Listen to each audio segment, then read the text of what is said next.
अस्सलाम वालेकुम जी, मेरा नाम ज़ियान बेहजत है। आज हम यहाँ पे एक बड़ी स्पेशल गाड़ी चला रहे हैं। So this is Land Rover Defender और this car once used to belong to prince Aga Khan.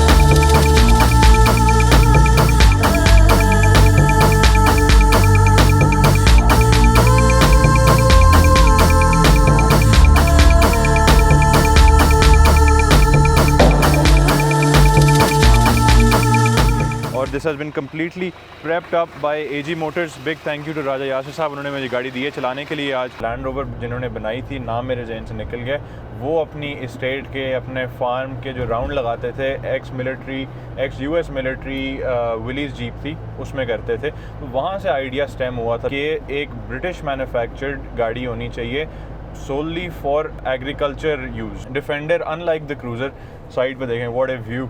ये हमारी 1994 प्राडो साथ साथ आ रही है, वीडियो रिकॉर्ड हो रही है। ये थोड़ी सी मिसकंसेप्शन है कि कोई ये वॉर की वजह से बनी थी डिफेंडर। ये उन्होंने एग्रीकल्चर बेस्ड उनका आइडिया स्टेम हुआ था, बट ऑब्वियसली वो रगेड बनाई उन्होंने। ऑल पर्पस गाड़ी स्टार्ट में इसका मकसद नहीं था।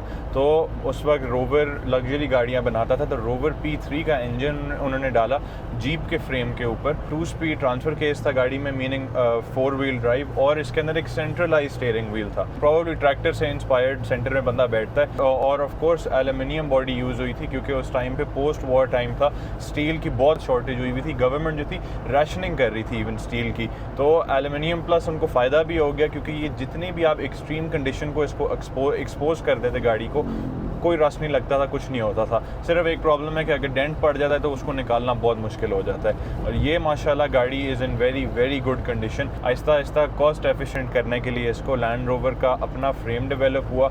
उसके अंदर कोई भी अब जीप का पार्ट नहीं था, अमेरिकन पार्ट नहीं था, ऑल ब्रिटिश मेड थी। स्टीयरिंग भी नॉर्मल राइट साइड पे आ गया था। बट उस टाइम पे यूके में लॉ होता था इस तरह, कोई if I am not wrong, कि 30 माइल्स पर आवर से अगर कोई गाड़ी ऊपर जाती है ऑन द रोड, उसके ऊपर परचेज टैक्स लगता है। ये गाड़ी सिंस ऑन रोड पर्पज़ के लिए उस तरह बनी भी नहीं थी, परचेज टैक्स से बच रही थी, फार्म पे लोग चला रहे थे। बट आहिस्ता आहिस्ता क्योंकि अब the land cruiser was taking over, Australia के अंदर ये गाड़ी सुपर हिट हुई थी। जब लैंड क्रूज़र का स्टेटिस्टिक आया ना कि it was the top selling car in Australia, उसके बाद से लैंड रोवर के अंदर इतनी ज़्यादा, और जितनी ये लोग इम्प्रूवमेंट्स और इनोवेशन लाते थे, was mostly fuelled by competition, क्योंकि कंपटीशन आगे निकल रहा था। टोयोटा की प्राइस कम थी, रिलायबल ज़्यादा था। उससे पहले तो लैंड रोवर वाज हेवीली, मतलब आज का तो खैर इमेज थोड़ा डाउन हो गया, बट उस टाइम पे ये गाड़ियाँ इतनी रिलायबल थी, properly known for their reliability. थोड़ी सी लैंड क्रूज़र को टक्कर देने के लिए बीच में आई थिंक 70s में लॉन्च हुई थी more refined version of the Land Rover, Range Rover आई थी। उस टाइम पे इसको डिफेंडर का नाम नहीं दिया हुआ था, ये this was just a Land Rover. Coil suspension आई इसके अंदर क्योंकि टारगेट ऑडियंस भी बदल रही थी, तो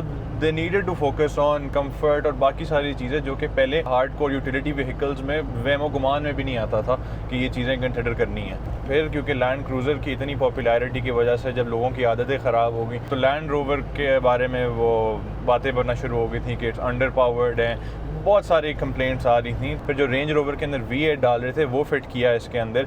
आई थिंक आइसूज़ू का जो 3.9 लीटर डीजल इंजन इसके अंदर फिट हुआ था, वो भी तकरीबन इसी टाइम के अंदर था। आहिस्ता आहिस्ता फिर उन्होंने मार्केट गेन की, इंटरनेशनल मार्केट को।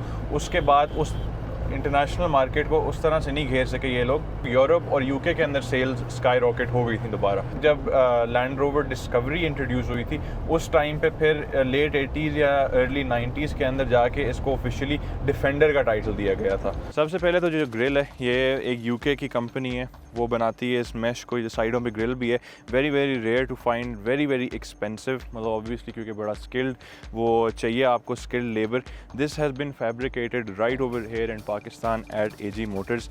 जो इनकी लाइटें हैं ये यूके से इंपोर्ट हुई हैं, जो इसके रिम्स हैं वो यूके से इंपोर्ट हुए हैं, जो इसका एक तो फ्रंट वो बोनेट है वो फैब्रिकेट किया है। बट ये देखें जो इनका ये रेयर बम्पर है ये फैब्रिकेट किया हुआ है एट एजी मोटर्स। उसके बाद ये जो पैनोरामिक आपको ग्लास पेन्स नज़र आ रहे हैं सारे, ये यहाँ पे बाद में लगे हैं। उसके बाद ये देखें आपको मोस्टली जो डिफेंडर्स नज़र आती हैं उनके तो डेंट लगे होते हैं, ये वो आप बिल्कुल आपको यहाँ पे हार्डली ये इम्प्रॉपर निशान यहाँ पे नज़र आएंगे। रिम्स ऑफ कोर्स ये पे जिसमें बताया यूके से इंपोर्टेड है। अच्छा, ये जो पूरा इसका बोनेट है, ये जो पैनल्स हैं यहाँ पे लगे हैं, इसके इंटीरियर दिखाते हैं। जितना ये गाड़ी का इंटीरियर सारा कुछ आपको ये जो नज़र आ रहा है जो लेदर इंटीरियर है has been done by AG Motors. उसके बाद स्टीयरिंग व्हील नया लगा, अंदर आप तकरीबन कितने 7-8 लोग तो फिट कर सकते हैं गाड़ी में। फिर जितने ये बटन्स हैं, विंडोज़ यहाँ से रोल डाउन होती हैं। ये आज this is my first time driving a Land Rover defender. सारा जो नीचे कारपेट लगा हुआ है, जो छत है, सारा कुछ डन एट एजी मोटर्स। सारी लाइटें, ये switches, interior, everything. Stereo system लगा हुआ है, एसी ऑफ कोर्स वो जो स्टैंडर्ड मतलब वो तो खैर BJ40s वगैरह में भी लगे होते हैं, वो तो खैर है ही है, बेसिक नेसेसिटी कह लें आप। बट माशाल्लाह what a job, well done at AG motors. मैं तो I am in love with the car. एक तो चलाने में what a pleasure it is to drive it. British royal family वगैरह थी, बड़े इंटरनेशनल विजिट्स करती थी इन डिफेंडर्स के अंदर, तो उसकी वजह से ये बहुत इनकी पब्लिक इमेज जो थी was very good. Speaking of royalty, जिस तरह आपको पहले बताया था, ये प्रिंस आगा खान की पर्सनल गाड़ी हुआ करती थी और माशाल्लाह इतनी स्मूथ चलती है ये गाड़ी।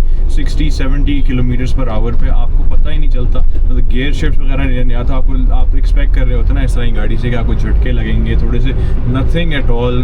और 100% it is a head Turner. इतने ज़्यादा लोगों ने इसको घूम घूम कर देखा है, इतने मुझे थम्स अप मिले हैं गाड़ी के अंदर चलाते हुए। ये वीडियो बनाते हुए मुझे पता है I am not doing justice to the car, but I am purely just enjoying this experience and cherishing this experience. साथ साथ वीडियो भी बन रही है, बट माशाल्लाह व्हाट अ स्पेशल कार। इंशाल्लाह ताला नेक्स्ट वीडियो में मुलाकात होती है।